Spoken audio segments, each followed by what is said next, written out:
দুষ্টু বাচ্চা যখন ঘুরতে যায়। আজকে মাম্মামের সাথে ঘুরতে এসেছি, পার্কে অনেক মজা করব। প্রথমেই হরিণটার কাঁধে উঠে বসি। এই বাচ্চা কি করছিস রে তুই? না না কাকু, কিছু করছি না।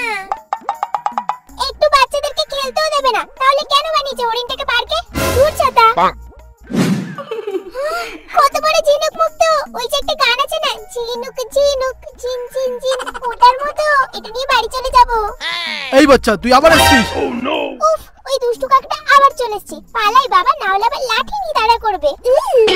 ঝিনুক ঝিনুক। এই নে ধোসা খা। মা, আমি তো পিৎজা খাবো বললাম, আমি ধোসা খাবো না। তাড়াতাড়ি খেয়ে নে। এটাই খেতে হবে, বুঝেছিস? তাড়াতাড়ি খা। তোর ব্যাগ ভেবেছিলাম পিৎজা খাবো, এখন তোমার ধোসা ধরিয়ে দিল। তুই ছাতা যেটা বলি সেটা শুনি না। সমুদ্র, যাই একটু স্নান করে আসি। এই সোনা, তুই কোথায় যাচ্ছিস? দাঁড়া ওখানে। ও মা, যাই না, একটু স্নান করি না। একবার না করেছি তো, কথা শুনতে পাচ্ছিস না তুই? তাহলে আমি বালি দিয়ে ঘর বানাই? না, কিছু করতে হবে না, জামাটা নোংরা হয়ে যাবে। চল চুপচাপ।